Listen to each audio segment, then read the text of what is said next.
नमस्कार दोस्तों, स्वागत है आपका इस चैनल की एक और नई वीडियो में। इस वीडियो में हम डिस्कस करने वाले हैं एलिमेंट्स जो प्लांट के लिए नेसेसरी होते हैं, क्या फंक्शन करते हैं वो, और उनके डेफिशिएंसी सिम्टम्स क्या होते हैं। मिनरल न्यूट्रिशन की ऑलरेडी मैंने 2 वीडियो बना दी हैं, आप इस चैनल के अंदर जाके देख सकते हैं। तो इस वीडियो में हम डिस्कस करने वाले हैं आगे के एलिमेंट्स, उनके फंक्शन और उनके डेफिशिएंसी सिम्टम्स प्लांट के अंदर क्या होते हैं। आइए देखते हैं नेक्स्ट एलिमेंट के बारे में, जिसे हम मैग्नीशियम बोलते हैं। मैग्नीशियम सोइल के अंदर किस फॉर्म के अंदर प्रेजेंट होता है, उसका रिक्वायरमेंट रीजन क्या होता है, प्लांट के किस रीजन के अंदर मैग्नीशियम की रिक्वायरमेंट होती है, मैग्नीशियम का फंक्शन क्या होता है, और मैग्नीशियम के डेफिशिएंसी सिम्टम्स प्लांट के अंदर क्या देखने को मिल सकते हैं। आइए देखते हैं। It is available as exchange cation in the soil. Exchange cation का मतलब होता है कि magnesium cation Mg2 positive soil के अंदर प्रेजेंट होता है, बट सोइल से प्लांट को ये एब्जॉर्ब करने के लिए उसके बदले में सोइल को कुछ देना होगा। वही 2 पॉजिटिव कैटायन सोइल के अंदर प्लांट को ट्रांसफर करना होगा, उसके एक्सचेंज में मैग्नीशियम को वो एब्जॉर्ब कर सकता है। तो ये एक एक्सचेंजेबल कैटायन है सोइल के अंदर। तो इसी में ये लिखा हुआ है, it is available as exchangeable cation in the soil. इस कैटायन का एक्सचेंज हो सकता है, सोइल से प्लांट के बीच में इस कैटायन का एक्सचेंजमेंट चलता है। नेक्स्ट पॉइंट देखते हैं। It is easily leached and thus become deficient in sandy soil during the rainy season. देखिए, लीच्ड मतलब लीचिंग। लीचिंग का मतलब क्या होता है कि सोइल की लेयर्स होती हैं, 4 से 5 लेयर पाई जाती हैं सोइल के अंदर। जैसे ही बारिश होती है तो कुछ एलिमेंट और कुछ ऐसे मिनरल्स होते हैं जो बारिश होते ही सोइल के पार्टिकल्स के द्वारा उनके बीच में जो स्पेस होता है, उन स्पेस से upper layer to lower layer वो चले जाते हैं, मतलब उनकी लीचिंग हो जाती है। अपर लेयर से बारिश की वजह से वो पानी के साथ साथ नीचे वाली लेयर के अंदर चले जाते हैं। उस प्रोसेस को लीचिंग कहा जाता है। तो मैग्नीशियम कैटायन भी एक ऐसा मिनरल है जिसका लीचिंग हो सकता है। रेनी सीजन के अंदर जो सैंडी सोइल होती है, जो बालू मिट्टी होती है, जो सैंडी सोइल के जो पार्टिकल होते हैं उनका साइज काफ़ी बड़ा होता है और उनके बीच में जो स्पेस होता है वो बहुत ज़्यादा होता है, जिसकी वजह से मैग्नीशियम आयन उन स्पेस के थ्रू नीचे की लेयर के अंदर चले जाते हैं। उसी लिए क्या होता है, सैंडी सॉइल के अंदर मैग्नीशियम की डेफिशिएंसी पाया जाता है। कब? जब रेनी सीजन होता है। रेनी सीजन मतलब कि ऊपर से पानी आया, पानी के साथ साथ मैग्नीशियम जो अपर लेयर के अंदर प्रेजेंट था, सॉइल के अपर लेयर के अंदर, उसकी लीचिंग हो जाती है, जिसकी वजह से प्लांट मैग्नीशियम को एब्जॉर्ब नहीं कर पाता है, उसका एक्सचेंज नहीं कर पाता है। तो इसके अंदर यही लिखा हुआ है, it is easily leached. Magnesium cation जो होता है वो इजिली लीच हो जाता है, उसकी लीचिंग इजिली हो जाती है, and thus become deficient in Sandy soil during rainy season. इसीलिए सैंडी सोइल के अंदर जब रेनी सीजन आता है, रेनी सीजन के दौरान जब सैंडी सोइल में क्या मैग्नीशियम की कमी हो जाती है, क्योंकि उसकी क्या हो जाती है, लीचिंग हो जाती है। तो मैग्नीशियम सोइल के अंदर किस तरह प्रेजेंट होता है, मैंने आपको इन 2 पॉइंट के अनुसार बताया। नेक्स्ट देखते हैं रिक्वायरमेंट रीजन कि मैग्नीशियम कहाँ कहाँ रिक्वायर होता है प्लांट के अंदर। It is required in leaves. Leaves के अंदर ज़्यादातर मैग्नीशियम की रिक्वायरमेंट होती है। क्यों? लीव्स के अंदर क्लोरोफिल होता है और मैग्नीशियम क्या है, क्लोरोफिल बनाने का एकमात्र साधन है। मैग्नीशियम के बिना क्लोरोफिल का हेड नहीं बन सकता, जिसे हम पोरफायरिन हेड के नाम से जानते हैं। मैग्नीशियम की वजह से ही हेड का फॉर्मेशन होता है, क्लोरोफिल पिगमेंट के हेड का फॉर्मेशन होता है। तो मैग्नीशियम कहाँ रिक्वायरमेंट होती है मैग्नीशियम की? लीव्स के अंदर सबसे ज़्यादा रिक्वायरमेंट होती है, क्योंकि वहाँ पे क्लोरोफिल होता है। Magnesium is withdrawn from the ageing leaves and finally exported to the developing seed. जब सीड बन रहा होता है प्लांट के अंदर, उस दौरान क्या होता है, जो ओल्डर लीव्स होती हैं प्लांट में, वहाँ से मैग्नीशियम निकल के डेवलपिंग सीड के अंदर ट्रांसफ़र कर दिया जाता है। इसलिए हम इसको क्या कह सकते हैं, एक मोबाइल एलिमेंट के रूप में जान सकते हैं। मैं आपको इससे पहले भी बहुत से एलिमेंट बता दिए हैं, तो उसके अंदर भी मैंने कईयों को ये बताया कि ये मोबाइल एलिमेंट है, वो आप ज़रूर ध्यान रखना। तो मैग्नीशियम भी क्या है, एक मोबाइल एलिमेंट है जो ओल्डर लीव से जो डेवलपिंग सीड होता है उसके अंदर ट्रांसफ़र कर दिया जाता है, मतलब कि ये मोबाइल नेचर का होता है। ये है रिक्वायरमेंट रीजन के अंदर। अब देखते हैं फंक्शन कि रिक्वायरमेंट रीजन, उस रीजन के अंदर पहुँच करके ये फंक्शन क्या करता है, मैग्नीशियम का फंक्शन क्या होता है। उसके अंदर देखिए पहला point, it activate enzymes in phosphate metabolism. Phosphate का जो मेटाबॉलिज्म होता है उसके अंदर जो एंजाइम यूज होते हैं उनको एक्टिवेट करने का काम क्या करता है, मैग्नीशियम करता है। नेक्स्ट देखते हैं, it act as constituent of chlorophyll. मैंने अभी बताया कि क्लोरोफिल के पिगमेंट के अंदर दो पार्ट होते हैं, एक पोरफायरिन हेड होता है और दूसरा फाइटोल टेल होता है। पोरफायरिन हेड के अंदर मैग्नीशियम एक सेंट्रल एलिमेंट होता है, उसके बिना पोरफायरिन हेड का फॉर्मेशन नहीं हो सकता। इस वजह से हम कह सकते हैं कि क्लोरोफिल पिगमेंट बनाने के लिए मैग्नीशियम की बहुत ज़्यादा ज़रूरत है। तो मैग्नीशियम क्या करता है, as a constituent of chlorophyll में काम आता है। नेक्स्ट देखते हैं, it is responsible for maintaining ribosome structure. Ribosome की जो स्ट्रक्चर होती है उसको मेंटेन करने के लिए किसका काम होता है, मैग्नीशियम का काम होता है। नेक्स्ट देखते हैं, it is a mobile element. मैंने अभी बताया कि ये एक मोबाइल एलिमेंट है, that is it can transfer from older to younger leaves. ये ट्रांसफर किया जाता है older part to younger part के अंदर। ट्रांसफर करने का मतलब ये मोबाइल है, ये एक जगह से दूसरी जगह जाता है। तो ये एक मोबाइल एलिमेंट है जो older part to younger part transfer होता रहता है। नेक्स्ट फंक्शन देखते हैं, इट इज असेंशियल वो सिंथेसिस ऑफ फैट। फैट के सिंथेसिस के लिए भी मैग्नीशियम की रिक्वायरमेंट होती है। तो मैग्नीशियम के अंदर मैंने बताया कि सॉइल के अंदर किस तरह प्रेजेंट होता है, इसकी लीचिंग इजीली हो जाती है। नेक्स्ट रिक्वायरमेंट रीजन इसकी लीव्स के अंदर ज़्यादा होती है, और क्या है कि मैग्नीशियम क्या है, एजिंग जो लीव्स होती हैं, जो ओल्डर लीव्स होती हैं, वहाँ से ट्रांसफर होकर के डेवलपिंग पार्ट जैसे कि सीड डेवलप हो रहा होता है तब उसके अंदर चला जाता है। नेक्स्ट देखते हैं फंक्शन इनके, कि ये फॉस्फेट मेटाबॉलिज्म के अंदर जो एंजाइम इंक्लूड होते हैं उनको एक्टिवेट करता है, ये क्लोरोफिल बनाता है, ये क्या होता है, रेस्पॉन्सिबल होता है राइबोसोम के स्ट्रक्चर के लिए। नेक्स्ट देखते हैं कि ये एक मोबाइल एलिमेंट है जो मैंने अभी बताया, और ये असेंशियल होता है किसके लिए, ये होता है सिंथेसिस ऑफ फैट के लिए। नेक्स्ट है deficiency symptoms of magnesium. Magnesium के ना होने पर प्लांट्स के अंदर क्या सिम्टम्स हमें नज़र आ सकते हैं। मैग्नीशियम का रोल था कि क्लोरोफिल पिगमेंट बनाने के अंदर, क्लोरोफिल का जो पिगमेंट बनेगा, जो स्ट्रक्चर बनेगी, उसके अंदर जो पोरफायरिन हेड होता है वो मैग्नीशियम से बनता है।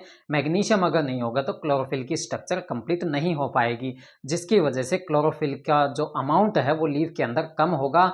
उसके लिए हम कह सकते हैं कि लॉस ऑफ क्लोरोफिल कंडीशन बन जाती है। तो उसको हम क्या कहते हैं, उसे हम कहते हैं chlorosis. Chlorosis is the loss of chlorophyll pigment. तो फर्स्ट सिम्टम है क्लोरोसिस का। सेकंड देखते हैं, severely affected leaves wither and shed. जो ज़्यादा अफेक्ट हो जाती हैं लीव्स वो क्या होना स्टार्ट हो जाती हैं, शेड होना स्टार्ट हो जाती हैं, झड़ना स्टार्ट हो जाता है उन लीव्स का। नेक्स्ट देखते हैं, लीव्स में डेवलप नेक्रोटिक स्पॉट। नेक्रोसिस मैंने बताया था कि नेक्रोसिस क्या होता है, death of the cells. Leaf की जो सेल्स होती हैं उनका डेड होना स्टार्ट हो जाता है, वो डेथ कंडीशन के अंदर चली जाते हैं, जिसकी वजह से लीफ के ऊपर नेक्रोटिक स्पॉट बनना स्टार्ट हो जाते हैं।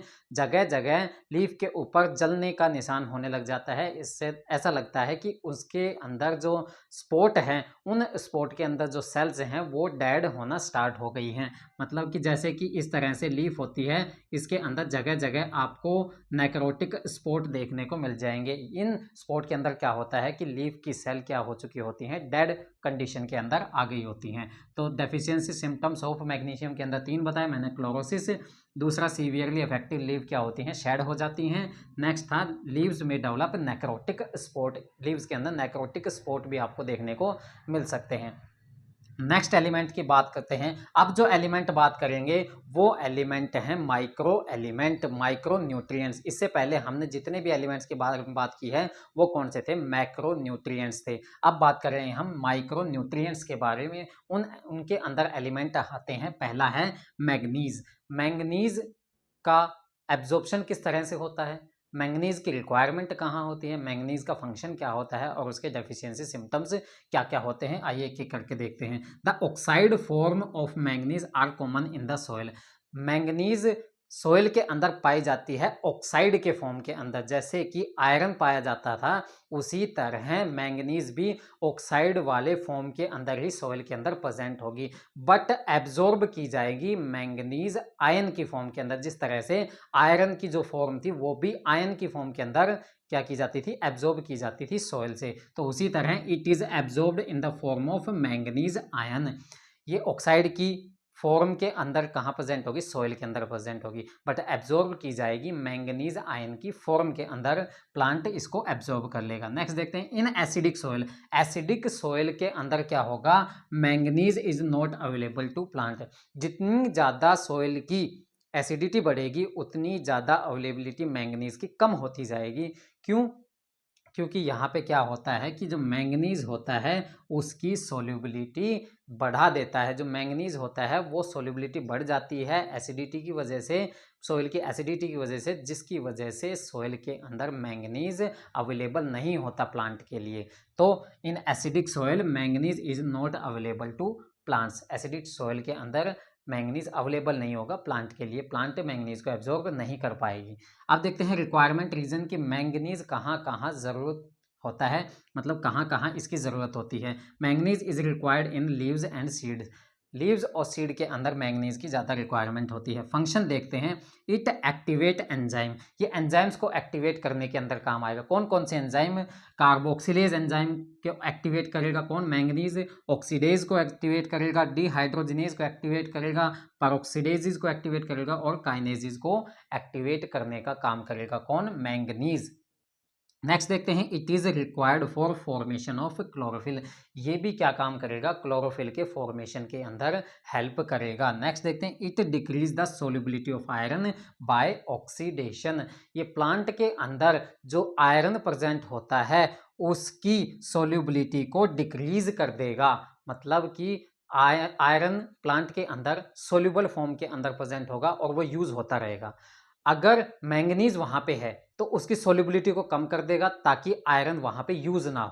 तो मतलब कि जब तक मैंगनीज प्रेजेंट होगा आयरन की सोल्युबिलिटी घटती चली जाएगी, आयरन का यूज होना कम हो जाएगा। तो हम कह सकते हैं अबंडेंस ऑफ मैंगनीज, मैंगनीज का ज़्यादा होना can leads to the iron deficiency in plant, iron की डेफिशिएंसी प्लांट के अंदर देखने को मिलेगी। क्यों? क्योंकि वो आयरन की सोल्युबिलिटी को कम कर देता है जिसकी वजह से आयरन यूज नहीं हो पाता प्लांट के अंदर।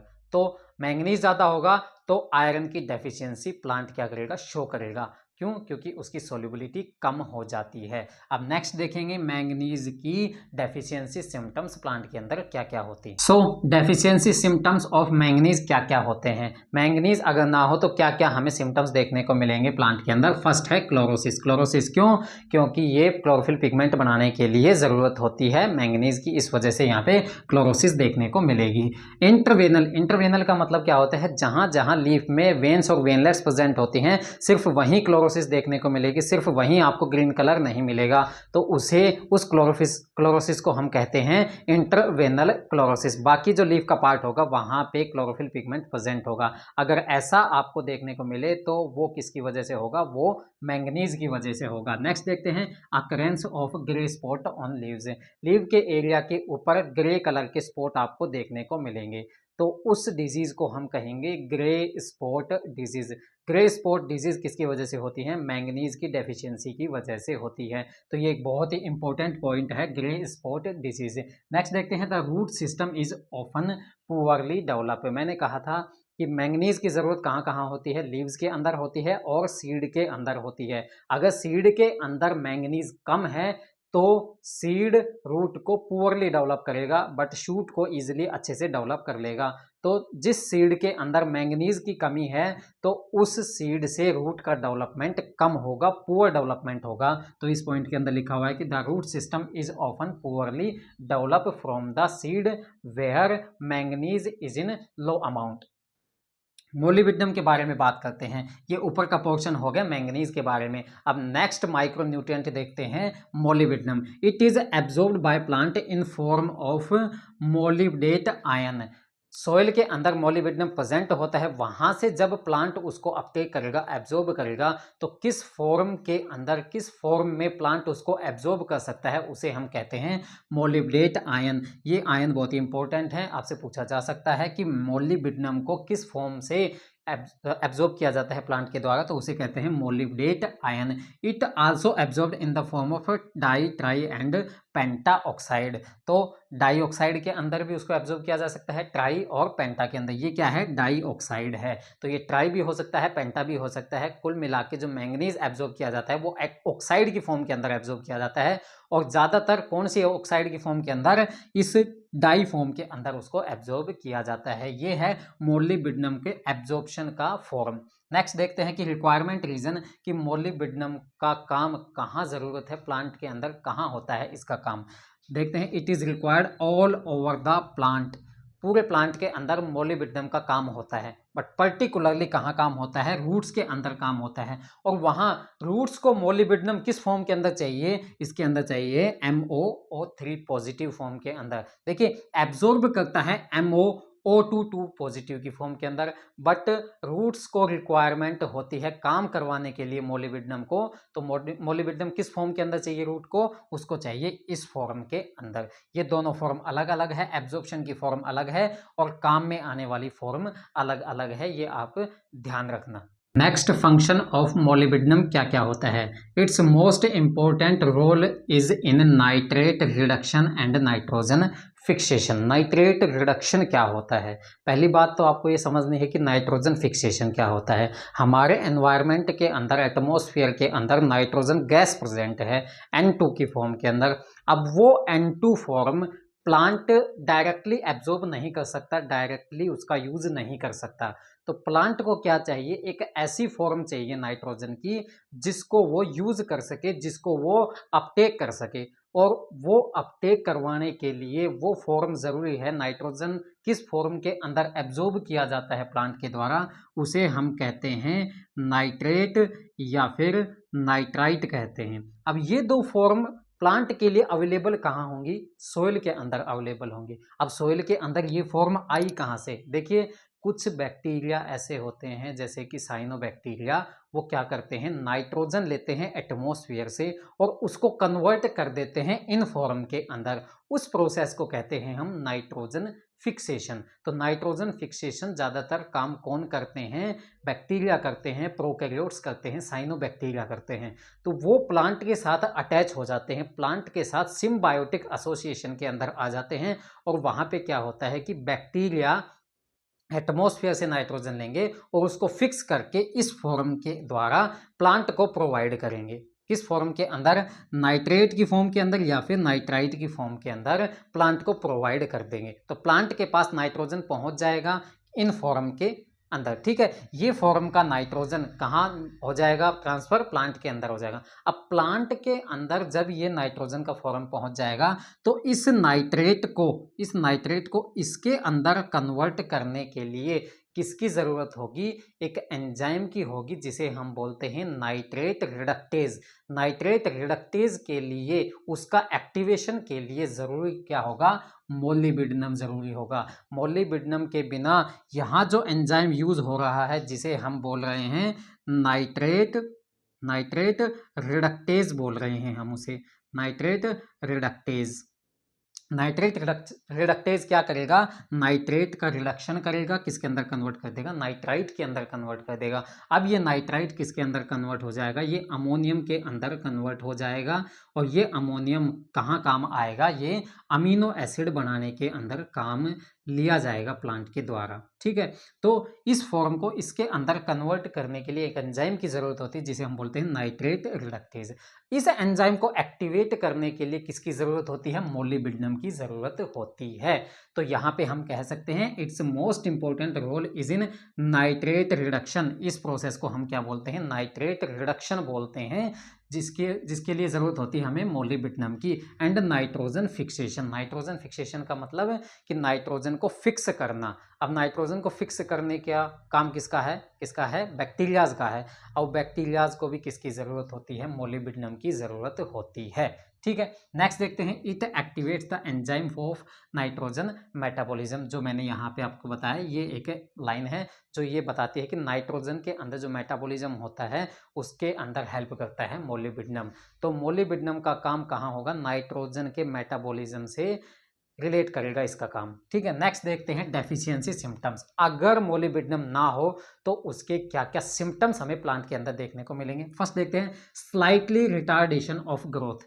जो ग्रोथ होगी प्लांट की वो थोड़ी सी कम होगी, मतलब रिटार्ड होती चली जाएगी। नेक्स्ट देखते हैं it leads to mottling and marginal wilting of leaves. अब मोटलिंग क्या होता है, फर्स्ट पॉइंट ये है कि मोटलिंग क्या होता है, सेकंड है विल्टिंग क्या होता है।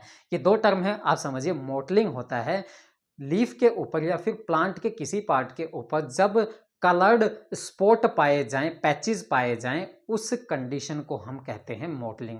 तो ये मोटलिंग एक ऐसा सिम्टम्स है, उसके अंदर क्या होता है, कुछ कलर्ड पैचेस या फिर कुछ कलर्ड स्पॉट इरेगुलर कंडीशन के अंदर, इरेगुलर पैटर्न के अंदर अगर लीव्स के ऊपर या फिर स्टेम के ऊपर या फिर रूट्स के ऊपर कहीं भी पाए जा सकते हैं, उस कंडीशन को हम कहते हैं मोटलिंग। अब विल्टिंग क्या होता है, विल्टिंग मतलब होता है loss of turgor pressure. Turgor pressure मैंने बता रखा है। टर्गर प्रेशर क्या होता है, जब प्लांट की सेल के अंदर पूरा तनाव हो, वो फूली हुई हो, उसे हम कहते हैं टर्जिड सेल, क्योंकि उसके अंदर पूरा का पूरा प्रेशर है, उसकी वॉल को एकदम खींचे हुए है, उसको कहते हैं टर्गर प्रेशर। जैसे कि लीफ होती है, लीफ जब अपनी स्ट्रक्चर के अंदर होती है, एकदम प्लांट के साथ इस तरह से अटैच होती है, उसे हम कहते हैं एक टर्जिड लीफ। लीफ के अंदर जो सारे सेल हैं वो टर्जिड कंडीशन के अंदर हैं, फुली हुई कंडीशन के अंदर है, तनाव वाली कंडीशन के अंदर है।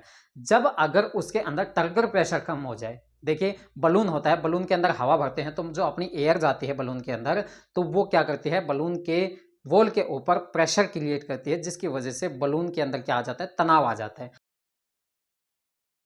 अब अगर उस बलून से हवा निकाल दी जाए तो क्या हो जाएगा, बलून क्या हो जाएगा, मुरझा जाएगा, वो एकदम नीचे गिर जाएगा। तो उसके अंदर क्या हुआ, टर्गर प्रेशर एकदम खत्म हो गया। तो इसी तरह लीव्स के सेल के अंदर या फिर प्लांट की किसी भी सेल के अंदर टर्गर प्रेशर अगर है तो वो कैसा होगा, टर्जिड कंडीशन के अंदर होगा, स्टेट कंडीशन के अंदर होगा, तनाव वाली कंडीशन के अंदर होगा। अगर उसके अंदर टर्जिड कंडीशन चली गई है, टर्गर प्रेशर खत्म हो गया है, तो वो कैसी कंडीशन के अंदर आ जाएगा, मुरझाई हुई कंडीशन के अंदर आ जाए। और वही मुरझाई हुई कंडीशन को हम क्या बोलते हैं, विल्टिंग का नाम देते हैं। तो विल्टिंग क्या होती है, लॉस ऑफ टर्जिडिटी बोल सकते हो या फिर लॉस इन टर्गर प्रेशर बोल सकते हो। तो लीफ अगर एकदम स्ट्रेट इस तरह से अटैच है किसी भी प्लांट से, तो मतलब वो टर्जिड सेल से बनी हुई लीफ है। अगर लीफ मुरझाई हुई है तो उस लीफ के अंदर विल्टिंग आई हुई है। तो ये दो टर्म मैंने बताया कि मोटलिंग क्या होती है और विल्टिंग क्या होती है। तो दोबारा देख लेते हैं इस पॉइंट को। It leads to mottling, mottling वाली आपको सिम्टम्स देखने को मिल सकते हैं, या फिर मार्जिनल विल्टिंग ऑफ लीव्स, मतलब लीव्स की जो मार्जिनल कंडीशन होगी इस तरह की, ये एजेस वाली जो कंडीशन होगी, एजेस वाले जो पॉइंट होंगे, और वहाँ ही आपको मुरझाए हुए पार्ट मिलेंगे, वहीं विल्टिंग आपको देखने को मिलेगी अगर मोलिबिडिनम कम है लीफ के अंदर।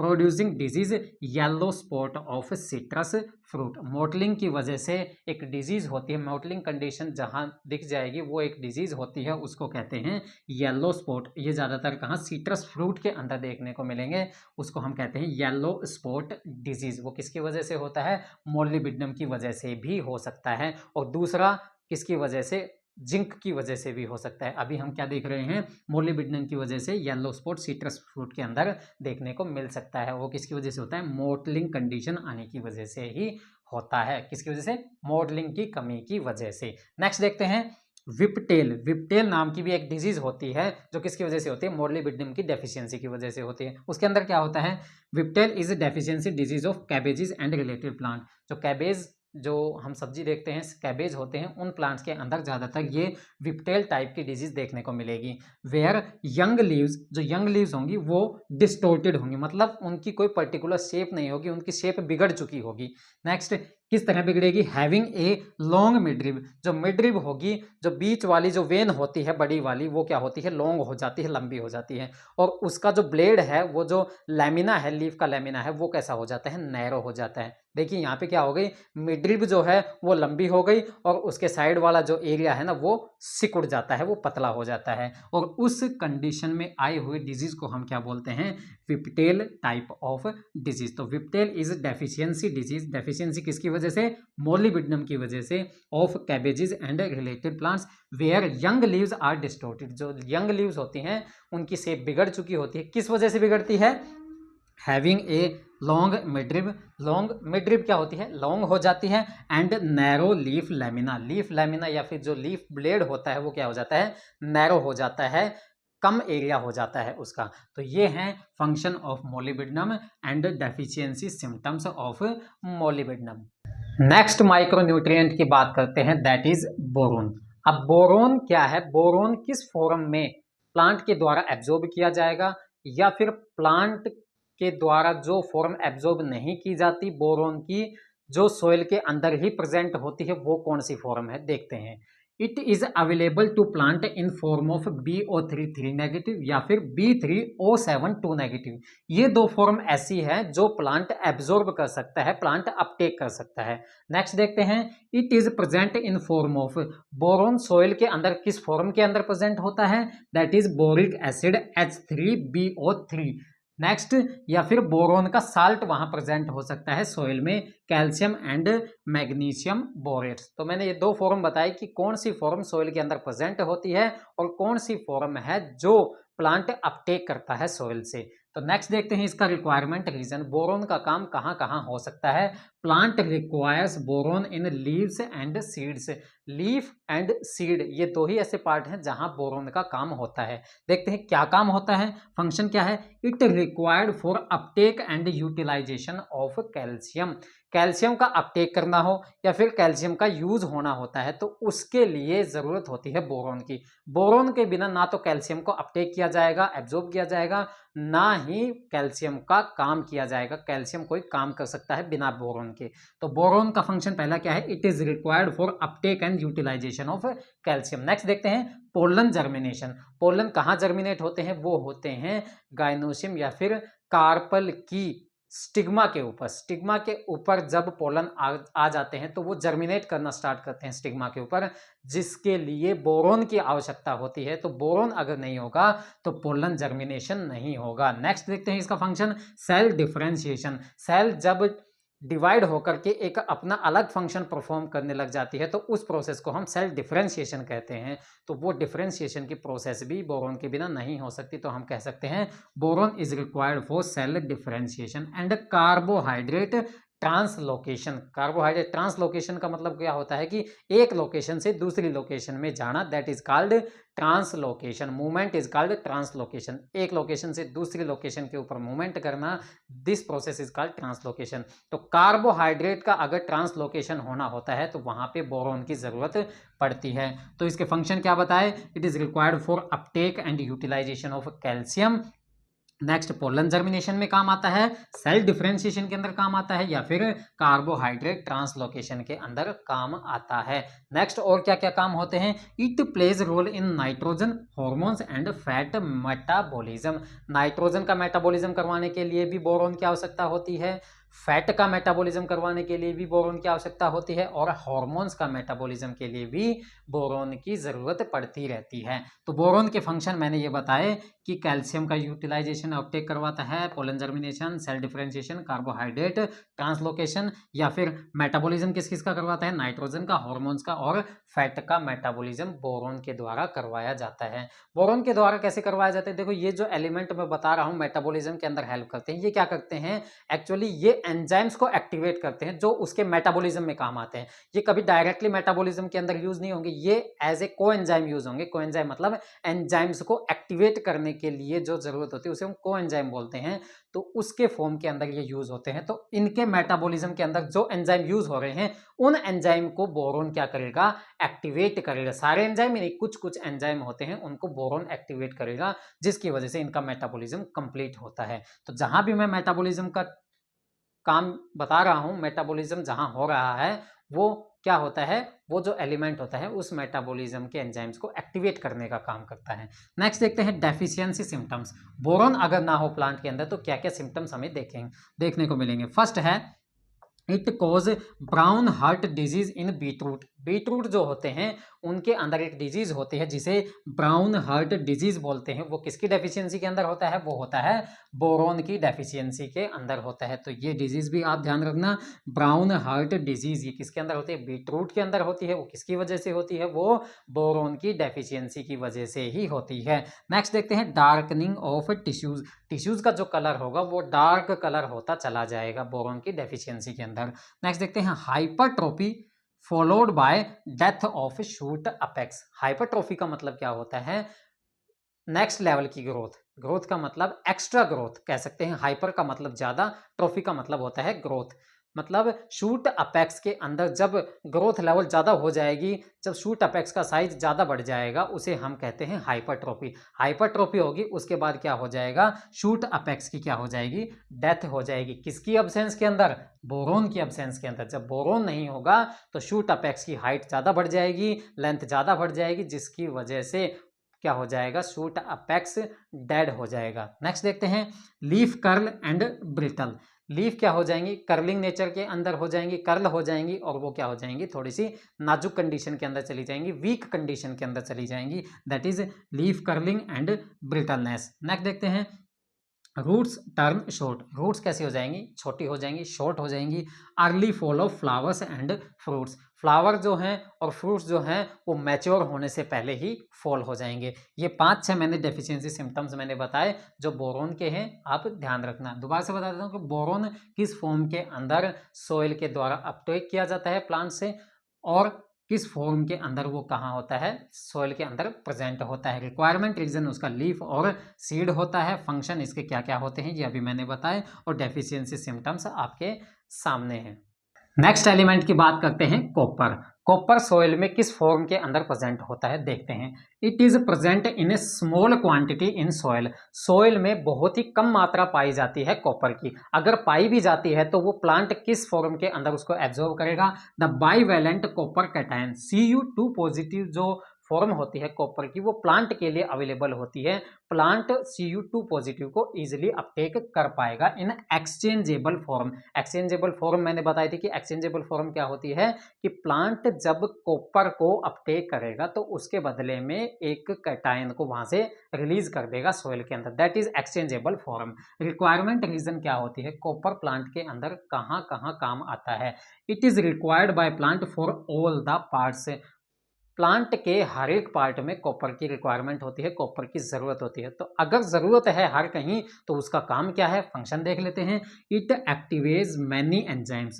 कई एंजाइम्स को ये एक्टिवेट करता है, और कई एंजाइम्स का तो ये एक खुद कंपोनेंट है, बिना इसके तो कई एंजाइम बन भी नहीं सकते। तो ये कुछ एंजाइम को तो एक्टिवेट करता है और कुछ एंजाइम का ये कंपोनेंट है, जैसे कि एंजाइम फिनोलेज हो गया, एस्कॉर्बिक एसिड ऑक्सीडेज हो गया, टायरोनेज हो गया। ये एंजाइम ऐसे हैं जो कि बिना कॉपर के तो बन ही नहीं सकते, और कुछ एंजाइम ऐसे हैं जो बिना कॉपर के एक्टिवेट नहीं हो सकते। तो सीधी सी बात है, कॉपर क्या है? मेटाबॉलिज्म के अंदर भी अच्छा खासा रोल प्ले करता है। नेक्स्ट देखते हैं copper is constituent of plastocyanin. Plastocyanin एक ऐसा कंपोनेंट है जो फोटोफॉस्फोराइलेशन के अंदर हेल्प करता है। फोटोफॉस्फोराइलेशन कब होती है? जब फोटोसिंथेसिस की लाइट रिएक्शन होती है, उसके अंदर प्रोसेस आती है फोटोफॉस्फोराइलेशन। उसमें हेल्प करवाने के लिए कौन आता है? प्लास्टोसाइनिन आता है, जो कॉपर के बिना नहीं बन सकता। तो यहाँ लिखा गया है कि copper is constituent of plastocyanin, hence play important role in photophosphorylation. It also maintain carbohydrate nitrogen balance. Carbohydrate और नाइट्रोजन का जो बैलेंस रेशियो होता है उसको भी मेंटेन करवाने में हेल्प करता है कौन? कॉपर। तो कॉपर के कई काम होते हैं। अगर कॉपर ना हो तो उसकी डेफिशिएंसी सिम्टम क्या होंगे वो देख लेते हैं। डेफिशिएंसी सिम्टम्स, पहला है leads to dieback of shoot. जो शूट होते हैं उनकी डेथ होना स्टार्ट हो जाती है बिना कॉपर के।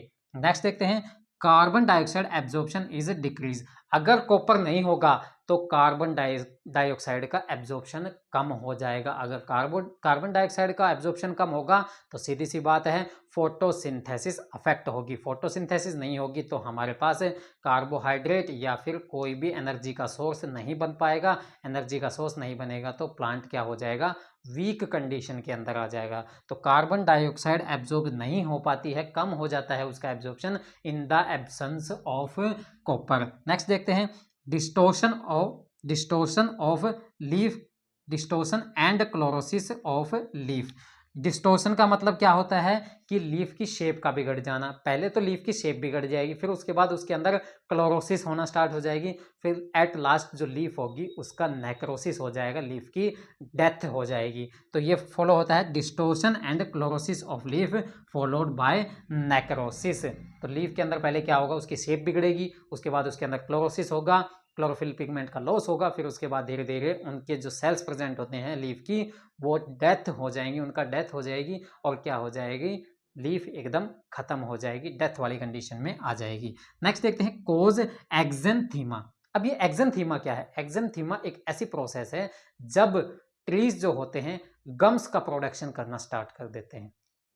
कॉपर जब प्लांट के अंदर नहीं होगा, उसकी डेफिशिएंसी होगी, तो प्लांट उस टाइम पे गम्स रिलीज करना स्टार्ट कर देंगे। आपने देखा होगा कई सारे प्लांट की बार्क के ऊपर गम्स नजर आते हैं आपको, वो किसकी वजह से होते हैं? वो कॉपर की डेफिशिएंसी की वजह से होता है। और उस प्रोसेस को हम क्या कहते हैं? एक्जेंथीमा कहते हैं। ये बहुत ही इंपॉर्टेंट कीवर्ड है जो आपको ध्यान रखना है कि कॉपर की अब्सेंस में एक्जेंथीमा प्लांट क्या करते हैं? परफॉर्म करते हैं। और एक्जेंथीमा क्या होता है? ट्रीज जब गम्स का रिलीज करते हैं, that process is called exanthema.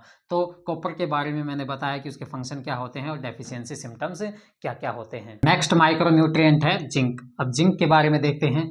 Zinc occur in ferromagnesium mineral, magnetite and biotite etcetera. मतलब कि जिंक अगर प्रेजेंट होगा नेचर के अंदर तो वो किस फॉर्म के, किस मिनरल की फॉर्म के अंदर प्रेजेंट होगा, किस क्रिस्टल के अंदर प्रेजेंट होगा, वो क्रिस्टल के नाम है फेरोमैग्नीशियम मिनरल, मैग्नेटाइट मिनरल या फिर बायोटाइट मिनरल की फॉर्म के अंदर जिंक प्रेजेंट होगा। बट सोयल के अंदर किस फॉर्म में प्लांट उसको एब्जॉर्ब करेगा ये भी होना चाहिए। ये तो मिनरल के अंदर किस फॉर्म में प्रेजेंट होगा जिंक, ये बताया। अब देखते हैं when weathering of these mineral, जब ये मिनरल टूटते हैं, इनकी वेदरिंग होती है तो क्या होता है? Zinc is liberated in bivalent form.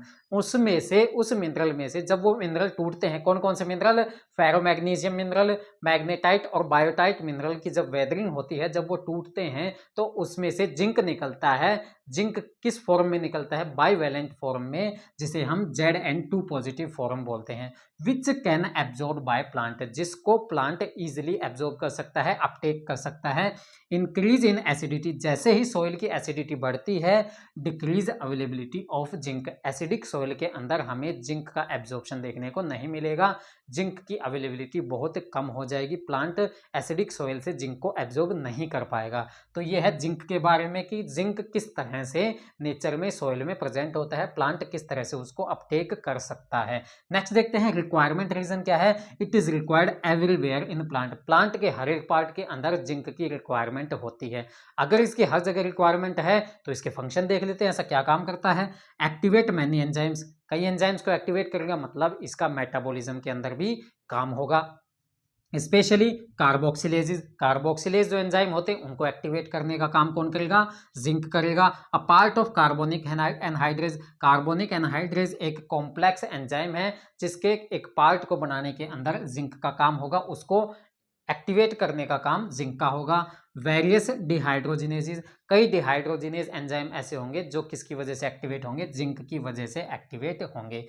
Next देखते हैं it take part in formation of tryptophan. Tryptophan क्या है? ट्रिप्टोफेन एक एरोमेटिक अमीनो एसिड है, तो जिंक के बिना ट्रिप्टोफेन नहीं बन सकता। अगर ट्रिप्टोफेन बन गया तो ट्रिप्टोफेन किसके काम आएगा? देखते हैं। Which is precursor of indole acetic acid, जो कि ऑक्सिन की एक फॉर्म है। ऑक्सिन क्या है? प्लांट का एक ग्रोथ हार्मोन है। तो ऑक्सिन किससे बनेगा? ट्रिप्टोफेन से बनेगा। और ट्रिप्टोफेन किससे बनेगा? जिंक से बनेगा। तो अगर जिंक नहीं होगा तो ट्रिप्टोफेन नहीं होगा, ट्रिप्टोफेन नहीं होगा तो ऑक्सिन नहीं बनेगा, प्लांट की ग्रोथ रुक जाएगी बिना ऑक्सिन के। ये IAA क्या है? इंडोल एसिटिक एसिड, जो कि ऑक्सिन की एक फॉर्म है। तो आप ये जरूर ध्यान रखना कि जिंक का काम क्या होता है? ट्रिप्टोफेन बनाने का काम होता है और ट्रिप्टोफेन से ऑक्सिन का फॉर्मेशन होता है। अब देखते हैं डेफिशिएंसी सिम्टम्स। जिंक अगर प्लांट में नहीं होगा तो हमें क्या सिम्टम्स देखने को मिलेंगे? फर्स्ट है डिस्टोर्शन ऑफ लीव्स, लीव्स की शेप बिगड़ जाएगी। Next, reduction in fruits and seed. पहले तो अगर जिंक नहीं होगा तो फ्रूट का प्रोडक्शन कम से कम होगा मतलब फ्रूट कुछ तो बनेंगे, अगर जो भी फ्रूट बनेंगे तो उनके अंदर सीड की अमाउंट बहुत ही कम होगी। तो यहाँ पे है reduction in fruit and seed, fruit कम से कम बनेंगे और जो भी बने उनमें सीड बहुत ही कम होंगे। नेक्स्ट देखते हैं formation of small leaves and internodes. Internodes होते हैं उनकी लेंथ घट जाएगी, स्मॉल हो जाएंगे और लीव्स भी क्या हो जाएंगी, छोटी नजर आने लगेंगी। अब जिंक के बिना हमें एक डिजीज देखने को मिलती है जो आप याद रखना, उस डिजीज का नाम है little leaf of deciduous fruit trees. ये एक डिजीज है जो जिंक की अब्सेंस के अंदर देखी जा सकती है, जिंक की डेफिशिएंसी की वजह से प्लांट में देखी जा सकती है। उसका नाम क्या है, little leaf of deciduous fruit trees. ठीक है, तो जिंक के बारे में आपके सामने इस बोर्ड के ऊपर सब कुछ मेंशन है। नेक्स्ट एलिमेंट देख लेते हैं, माइक्रो न्यूट्रिएंट देख लेते हैं, दैट इज क्लोरीन। क्लोरीन किस फॉर्म में प्लांट के लिए अवेलेबल होता है? It is available in form of chlorine gas and as chlorides in soil. ये एक ऐसा एलिमेंट है जो गैस की फॉर्म में भी प्लांट के द्वारा एब्जॉर्ब किया जा सकता है और एक मिनरल साल्ट के फॉर्म में भी सोइल से एब्जॉर्ब किया जा सकता है, अपटेक किया जा सकता है। तो देखते हैं कि सोइल से किस फॉर्म में एब्जॉर्ब किया जाता है। It is absorbed in form of chloride anion, Cl negative form में ही सोइल से क्लोरीन को एब्जॉर्ब किया जा सकता है। प्लांट की रूट्स Cl नेगेटिव फॉर्म में ही क्लोरीन को सोइल से उठा सकती है, अपटेक कर सकती है उसका। तो ये हो गया क्लोरीन को उठाने का काम। अब उसको उठा लिया तो क्लोरीन का काम कहाँ होगा ये देख लेते हैं। Required by every part of plant, plant के हर एक पार्ट में क्लोरीन की रिक्वायरमेंट होती है, क्लोरीन की ज़रूरत होती है। अगर हर एक पार्ट में क्लोरीन की ज़रूरत है तो क्या काम करता है ऐसा देखते हैं। फंक्शन पहला, important role in transpiration. Transpiration क्या होता है, मैंने इसकी फुल प्रूफ वीडियो और बेस्ट एक्सप्लेनेशन के साथ वीडियो बनाई है जो आप इस चैनल के प्लेलिस्ट में जाके देख सकते हैं। तो ट्रांसपिरेशन में भी बहुत अच्छा खासा रोल प्ले करता है। और सेकंड देख लेते हैं किस में रोल प्ले करता है, photosystem second of photosynthesis. Photosynthesis दो प्रोसेस में कंप्लीट होता है, पहला लाइट रिएक्शन और दूसरा dark reaction. Light reaction complete होने के लिए दो फोटोसिस्टम की जरूरत पड़ती है, that is photosystem 1 and photosystem second. अब ये जो फोटोसिस्टम सेकंड है उसमें क्लोरीन का बहुत बड़ा हाथ होता है, तो फोटोसिस्टम सेकंड ऑफ फोटोसिंथेसिस के लिए भी क्लोरीन इंपॉर्टेंट रोल प्ले करता है। नेक्स्ट पॉइंट देखते हैं, with sodium ion and potassium ion. Sodium ion और पोटासियम आयन के साथ मिलकर भी क्लोरीन का काम होता है। वो क्या काम करता है, ये तीनों मिलकर के क्या काम करते हैं, help in determining solute concentration and anion cation balance in cell. Cell के अंदर सोल्यूट की कंसंट्रेशन को डिटरमाइन करने का काम करेंगे ये तीनों मिलकर के, और साथ में सेल में एनायन एंड कैटायन का क्या बैलेंस है उस बैलेंस को भी मेंटेन रखने का काम ये तीनों आयन एक साथ करते हैं। कौन कौन से, sodium, potassium and chlorine anion. ये तीनों आयन मिलकर के क्या क्या काम करेंगे, सेल के अंदर सोल्यूट की कंसंट्रेशन को डिटरमाइन करेंगे और साथ के साथ एनायन एंड कैटायन के अंदर बैलेंस करने का काम करेंगे। कौन, ये तीनों आयन मिलकर के। नेक्स्ट देखते हैं, help in oxygen evolution in photosynthesis. Photosynthesis के अंदर क्या होता है, ऑक्सीजन का इवोल्यूशन होता है, ऑक्सीजन गैस निकलती है, उस गैस को निकालने में भी हेल्प कौन करता है, क्लोरीन करता है। तो help in oxygen evolution in photosynthesis process. अब देख लेते हैं कि ये तो काम हो गए किसके, क्लोरीन के।